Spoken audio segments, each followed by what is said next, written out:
Never did I foresee that a tranquil evening spent with my dog would herald the onset of a profound transformation, one that would unfold in silence. As my husband pursued his ambitions, I found myself at home with Rocky, reawakening to the essence of being truly alive once more. Before we embark on this narrative journey, I kindly invite you to subscribe to my channel and give a thumbs up to the video, ensuring you receive more tales of this nature.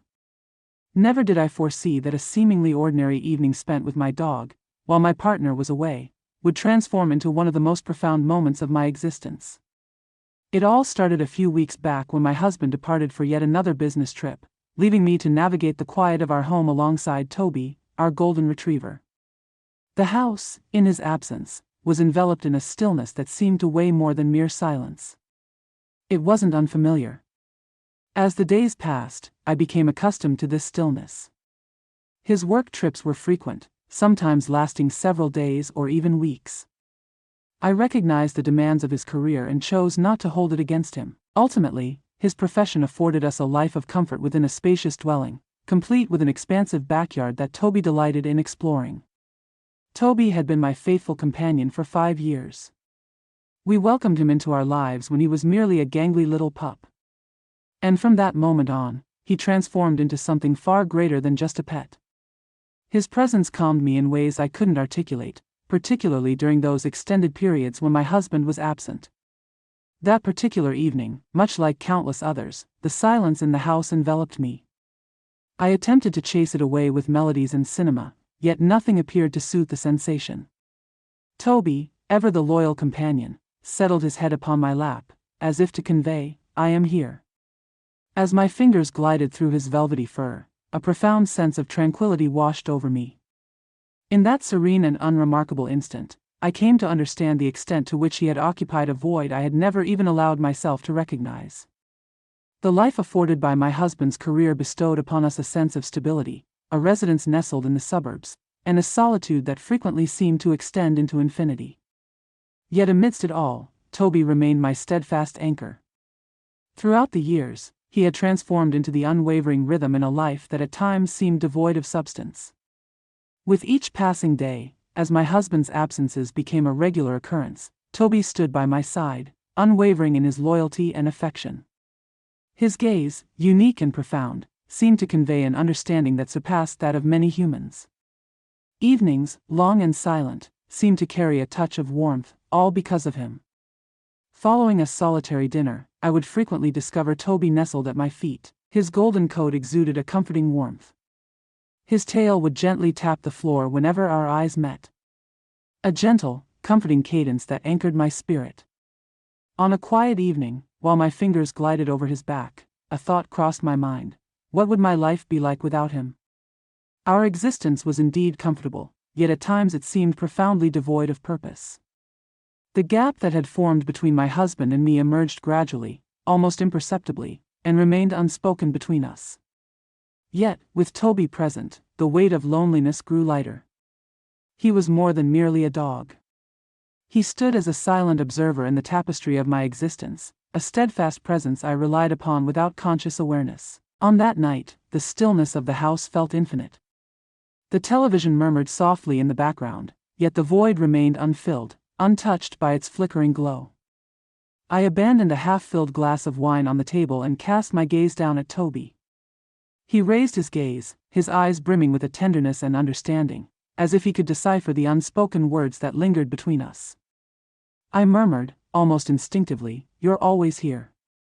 His tail responded with a gentle thump, as though attempting to alleviate the burden I bore. The nights without my husband unfolded in a rhythm I knew all too well. As the distractions dissipated, I found myself alone with my thoughts. That night, they gathered around the void I endeavored to leave unnamed. The dwelling, though imbued with a certain warmth, resonated with an emptiness. Yet Toby remained steadfast and unwavering. A vibrant, pulsing testament that I was not entirely solitary. There are moments, Toby, when I find myself pondering. I started, then hesitated, fearful of shaping what came next. He remained still, merely observing me with that steadfast gaze. In that stillness, I sensed a slight easing of my solitude. The minutes stretched endlessly. I perused the contents of my phone. Images of families beaming, sharing laughter, full of life. The disparity was excruciating. Toby, still lying beside me, gently placed his head on my lap. My fingers brushed against his fur once more, and I let out a soft sigh. At times, I find myself longing for a world where everything is more straightforward, Toby. He emitted a gentle sound. His tail swayed gently, a silent gesture of empathy. Toby possessed an extraordinary ability to transform even the most challenging moments into something bearable. He never questioned, never demanded, he simply coexisted with me in a state of calm and love. I poured another glass of wine. As ever, he trailed me, a luminous specter perpetually close at hand. Once again on the couch, he settled beside me, his gaze lingering on me with a silent inquiry of my well-being. Within the stillness, an essence lingered, profound and genuine. I observed him, his rhythmic breaths anchoring me, his warmth providing comfort. What would we do without one another, wouldn't you agree? I inquired, a subtle smile gracing my lips. His tail thumped with that familiar rhythm, a reassuring signal that everything would be all right. The night deepened, shadows creeping across the windows as the outside world faded into obscurity. I rose to draw the curtains, Toby trailing behind me as he always did. This had evolved into our ritual, our silent choreography. He never let me face the silence alone. I made my way back to the couch and let out a slow, deliberate breath. There are moments, Toby, when I find myself questioning the very essence of it all. This dwelling, this solace, yet so scant vitality within. He gazed at me with a tenderness that filled his eyes. Though my words eluded his comprehension, there was an undeniable sense that he grasped their essence. I perceived in that gaze, I am present, I'm listening.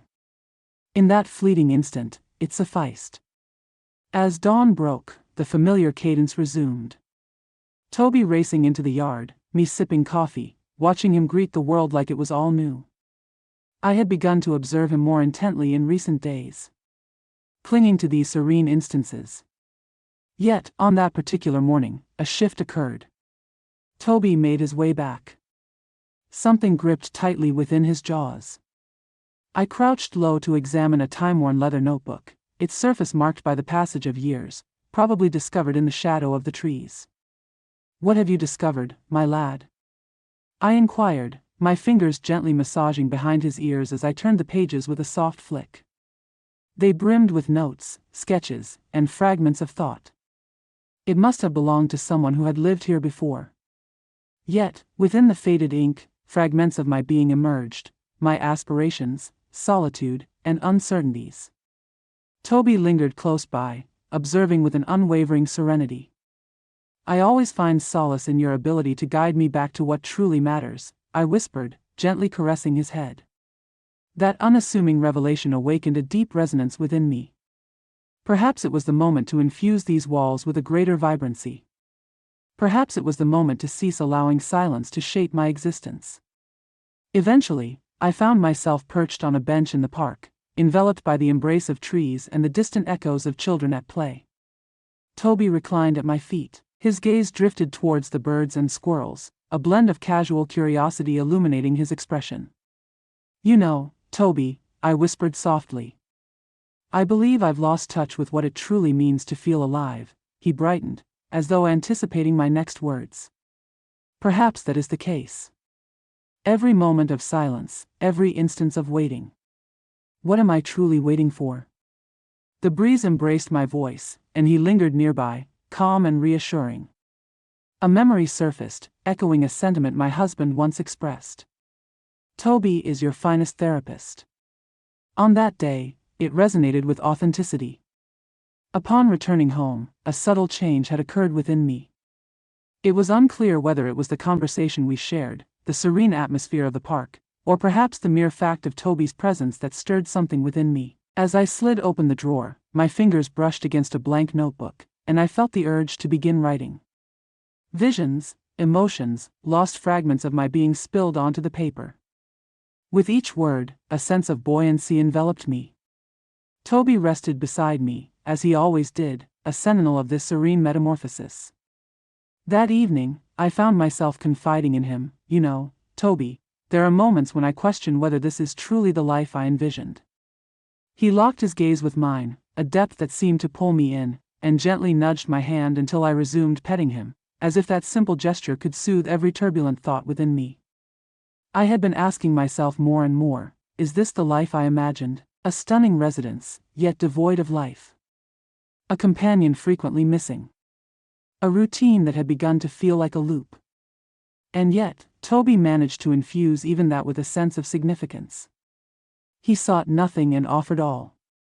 As I prepared dinner one evening, I found myself confessing aloud.